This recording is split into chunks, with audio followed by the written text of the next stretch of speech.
कांगड़ा हिमाचल के plain areas में आता है और इसीलिए गर्मियों में यहाँ पे बहुत ज़्यादा गर्मी होती है।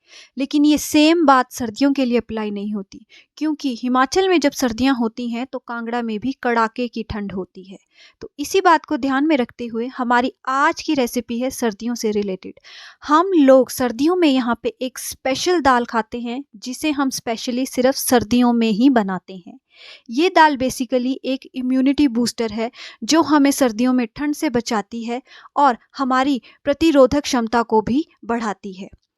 इस दाल को 3 दालों के साथ मिला के बनाया जाता है और इन तीनों दालों की तासीर जो है गर्म होती है और इसीलिए फूड को बैलेंस करने के लिए हम इस दाल को चावल के साथ खाते हैं, क्योंकि चावल कहा जाता है कि ठंडे होते हैं, चावल की तासीर ठंडी होती है।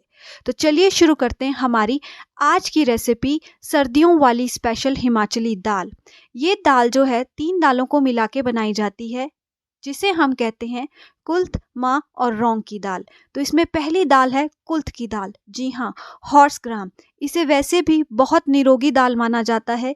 ये कई बीमारियों को ठीक करने में मददगार साबित होती है। दूसरी है उड़द दाल और तीसरी है रौंगी। हम लोग यहाँ पे इसको रौंग या रौंगी की दाल बोलते हैं, वैसे इसे कुछ लोग लोबिया भी बोलते हैं।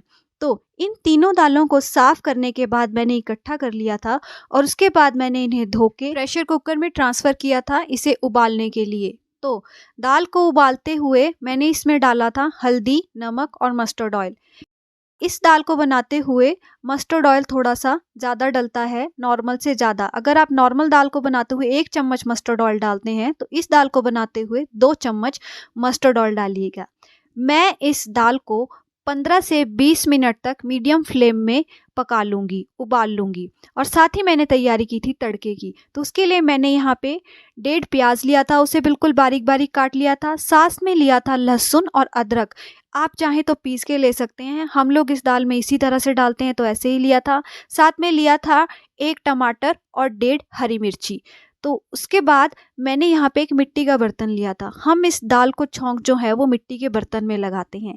तो मैंने मिट्टी का बर्तन लिया था, उसमें मैंने मस्टर्ड ऑयल लिया था और मस्टर्ड ऑयल को खूब अच्छी तरह से जलाने के बाद गैस को बिल्कुल बंद कर दिया था। फिर मैंने इसमें डाला था मेथी दाना और साथ ही डाला था अनियन। इस टाइम पे मैंने यहाँ पे सिर्फ और सिर्फ प्याज डाला है, लहसुन और अदरक नहीं डाला है। तो आपको ध्यान रखना है कि आप सबसे पहले सिर्फ प्याज डालिए, ठीक है। प्याज डालने के बाद आपको 2-3 मिनट इस प्याज को अच्छी तरह से चला लेना है। इस प्याज को हमें 2-3 मिनट अच्छी तरह से भून लेना है। इस दाल में तड़का जो है वो थोड़ा डिफरेंट स्टाइल से लगता है, इसीलिए और इसी तड़के की वजह से इस दाल में जो है एक बहुत ही अच्छा टेस्ट आता है। ये दाल इतनी टेस्टी बनती है कि आप राजमा, छोले, यहाँ तक कि दाल मखनी को भी भूल जाएंगे। तो जब 2-3 मिनट मैंने प्याज को अच्छे से भून लिया, उसके बाद मैंने यहाँ पे डाले थे लहसुन और अदरक। लहसुन और अदरक डालने के बाद हमें सेम इस प्रोसीजर को फॉलो करना है। हमें लहसुन और अदरक को भी अच्छे तरीके से भून लेना है। बेसिकली हमें यहाँ पे इस मसाले को तब तक भूनना है जब तक कि हमारा प्याज जो है बिल्कुल गोल्डन ब्राउन ना हो जाए। लेकिन याद रखिएगा, प्याज के गोल्डन ब्राउन होने में और प्याज के जल जाने में बहुत फ़र्क होता है। तो हमें प्याज को सिर्फ गोल्डन ब्राउन करना है। ये देखिए हमारा प्याज जो है गोल्डन ब्राउन हो चुका है। तो इस पॉइंट पे मैंने यहाँ पे डाल दिए थे टमाटर। गैस बिल्कुल सिम कर दी थी और डाल दिए थे टमाटर, और जो हरी मिर्च हमने काटी थी वो भी डाल दी थी। इस टाइम पे जब मैंने टमाटर डाल दिए थे, फिर मैंने 1 से 1.5 मिनट टमाटरों को भी अच्छे से पका लिया था और इस टाइम पे हमने कोई मसाला नहीं डाला था। पहले 1 से 1.5 मिनट तक टमाटरों को अच्छे से पका लिया था और उसके बाद मैंने यहाँ पे इस मसाले में जो हमारे ड्राई मसाले हैं वो डालने शुरू किए थे। तो यहाँ पे सबसे पहले मैंने डाला था कुटा हुआ धनिया, फिर डाला था कुटा हुआ ज़ीरा, थोड़ी सी लाल मिर्च और नमक, बस। इसके अलावा इस दाल में कोई भी मसाला मैंने नहीं डाला था। इस दाल में नमक और मिर्च, हल्दी वगैरह से ही अच्छा टेस्ट आता है। इस दाल में गरम मसाला तक भी हम लोग यूज़ नहीं करते हैं, लेकिन उसके बावजूद ये दाल इतनी ज़्यादा टेस्टी बनती है। आप इसको जब एक बार ट्राई करेंगे तो आपको खुद ही अंदाज़ा हो जाएगा।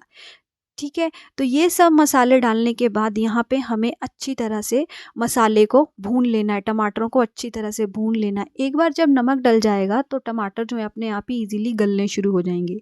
लेकिन आपको यहाँ पे याद रखना है कि टमाटर हमें यहाँ पे सिर्फ गलाने नहीं हैं, हमें यहाँ पे बेसिकली टमाटरों को अच्छी तरह से पकाना है ताकि उनका जो खट्टापन है वो टोटली ख़त्म हो जाए। हमें यहाँ पे दाल में टमाटरों का खट्टापन बिल्कुल नहीं चाहिए, इसलिए हमें यहाँ पे टमाटरों को बहुत अच्छे तरीके से पकाना है।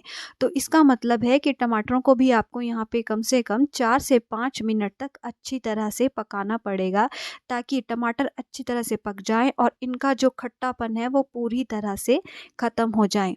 तो इसके बाद मैंने यहाँ पे इस मसाले में डाल दिया था आधा कटोरी पानी और इसको मिक्स करके गैस को कर दिया था सिम, और इस बर्तन पे मैंने ढक्कन लगा के इस मसाले को इसी तरह से पकने दिया था कम से कम 2 से 3 मिनट तक। उससे होगा ये कि टमाटर अच्छे से गल जाएंगे, अच्छे से पक जाएंगे और उनका खट्टापन भी ख़त्म हो जाएगा।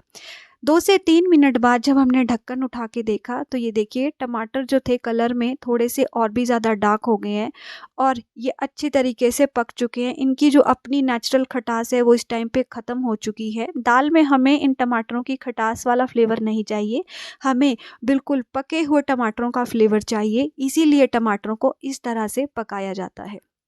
इस तरह से अभी इनमें थोड़ा सा पानी बाकी था तो मैंने थोड़ी देर इन्हें ढक्कन खोल के पका लिया था, और जब सारा पानी सूख गया था हमारा टमाटरों का और इसने ऑयल रिलीज़ करना शुरू कर दिया था, तो हमने जो दाल उबाल के रखी थी हमने वो डाल दी थी इस मसाले में। दाल डालने के बाद हमने दाल को और मसाले को अच्छे तरीके से मिक्स कर दिया था, और इस पॉइंट पे अगर आपको लगता है कि दाल ज़्यादा गाढ़ी है तो आप थोड़ा सा गुनगुना पानी यहाँ पे डाल सकते हैं। आप जिस भी कंसिस्टेंसी की दाल खाते हैं उस हिसाब से आप यहाँ पे पानी डाल लीजिए। बेसिकली अब हम यहाँ पे पानी डाल के दाल को सिर्फ पकाएंगे, हमें यहाँ पे दाल को अच्छी तरीके से कढ़ने देना है। दाल जितनी स्लो गैस पे कढ़ेगी उतना ही इस मसाले का टेस्ट जो है और इस बर्तन का, मिट्टी के बर्तन का जो टेस्ट है इस दाल में आएगा। हम इस दाल में डालते हैं लहसुन के पत्ते। बेसिकली जिस तरह हरी प्याज के पत्ते होते हैं उसी तरह से ये लहसुन के पत्ते हैं, ये हम काट के इस दाल में डालते हैं। इन पत्तों का बहुत ही ज़्यादा अच्छा फ्लेवर आता है, आप ट्राई कीजिएगा अगर आपको मिलेंगे कहीं पे। यहाँ पे गांव में तो आसानी से मिल जाते हैं, हम लोगों के अपने ही खेतों में लगे हुए हैं। तो ये डाल दिए थे। उसके बाद आपको दाल को अच्छे तरीके से कढ़ने देना है, जिस तरह से हम कढ़ी को कढ़ने देते हैं ना, जितनी कढ़ी कढ़ती है उतना ज़्यादा टेस्टी बनती है, उसी तरह से जितनी ये दाल कढ़ेगी ये दाल उतनी ही ज़्यादा टेस्टी बनेगी। तड़का लगाने के बाद ये दाल 3 से 4 मिनट आप इसको मीडियम या स्लो फ्लेम पे अच्छे से काढ़ेंगे तो ये दाल बनके तैयार हो जाएगी। हमारी दाल भी बनके हो गई है तैयार। तो गाइस, अगर आपको रेसिपी पसंद आई हो तो प्लीज़ मेरे चैनल को सब्सक्राइब करें और इस वीडियो को शेयर करें और अच्छे अच्छे कमेंट